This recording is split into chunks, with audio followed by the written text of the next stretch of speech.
मंदसौर नगर पालिका में वर्तमान में सफाई कर्मचारियों की भर्ती में व्याप्त गंभीर अनियमितताओं जिसमें बिना सूचना दिए नियम विरुद्ध नगर पालिका में बाहरी सफाई कर्मचारी रखने के विरोध में नगर पालिका कार्यालय के बाहर नारेबाजी करते हुए विरोध प्रदर्शन किया गया व विभिन्न मांगों को लेकर एक ज्ञापन भी दिया। मंदसौर नगर पालिका में सफाई मजदूर संगठन ने अपनी विभिन्न मांगों को लेकर नगर पालिका कार्यालय के बाहर प्रदर्शन करते हुए एक ज्ञापन दिया, जिसमें मांग की है कि नगर पालिका द्वारा बिन वाल्मीकि समाज को सूचना दिए और बिना किसी सार्वजनिक सूचना या प्रक्रिया के मनमानी तरीके से बाहरी नए कर्मचारी रखे हैं।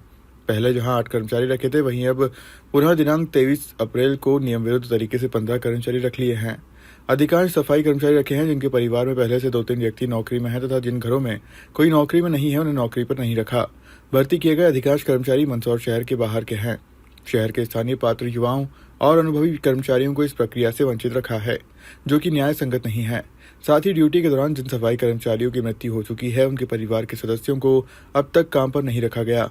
शोकाकुल परिवारों को उनके हक से वंचित रखा जा रहा है। जिन महिलाओं ने पन्नी में कठिन परिस्थितियों में कार्य किया है, वे उन्हें पिछले 6 माह से वेतन नहीं दिया गया है। आर्थिक तंगी के कारण इन महिला श्रमिकों का परिवार चलाना मुश्किल हो गया है। ज्ञापन के माध्यम से सूचित किया जाता है कि बिना सूचना के की गई अवैध भर्तियों की जांच कर उन्हें निरस्त किया जाए। मंदसौर के स्थानीय पात्र निवासियों को प्राथमिकता दी जाए। मृतक कर्मचारियों के परिजनों को अविलंब अनुकंपा नियुक्ति दी जाए। महिला श्रमिकों का पिछले 6 माह का बकाया वेतन तुरंत जारी किया जाए। उचित कार्रवाई न होने की स्थिति में सोमवार को नगर पालिका के सफाई कर्मचारी आंदोलन के लिए बाध्य होंगे, जिसकी समस्त जवाबदारी नगर पालिका प्रशासन की रहेगी।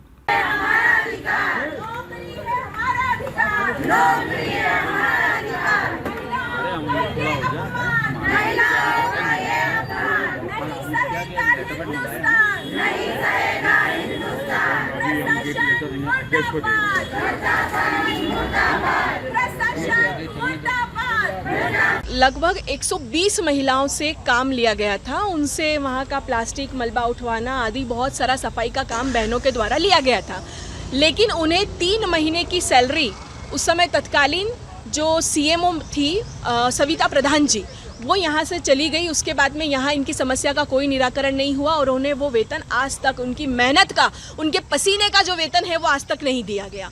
दूसरा, जब उन 120 महिलाओं से आपने उस समय काम लिया है, तो आज क्या जरूरत आन पड़ी है कि आपको बाहर से बुला करके काम के लिए पुरुषों को नियुक्त किया जा रहा है?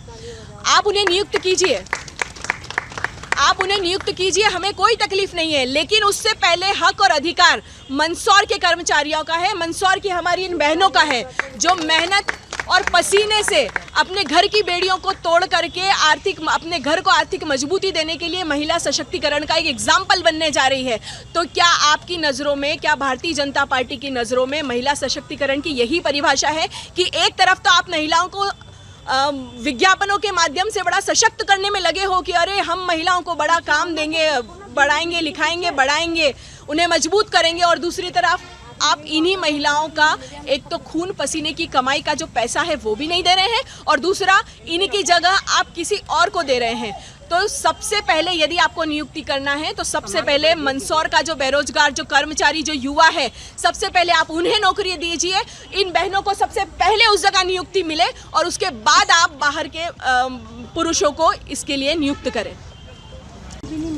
आज हम वाल्मीकि समाज से सारी महिला पुरुष इकट्ठे हुए हैं, वो इसलिए कि 2016 में पन्नियों में महिला 120 रखी गई थी। उनका 4 महीने का वेतन भी नहीं दिया है, और जो अटाला 2-3 ट्रक भर के जो अटाला इकट्ठा करते थे वो नगर पालिका वालों ने सब बेच दिया। वो बेच के भी महिला को सैलरी नहीं दी।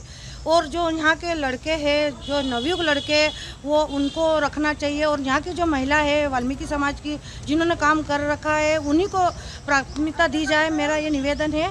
और मतलब मैं नगर पालिका अध्यक्ष जी से और सीएमओ साहब से भी यही निवेदन करूंगी कि मंदसौर के प्रॉपर कर्मचारी रखे जाए। जो बाहर के बुला के रखे गए हैं ये सरासर गद्दारी है, क्यों यहाँ के जो है प्रॉपर उन्हीं को रखे जाए।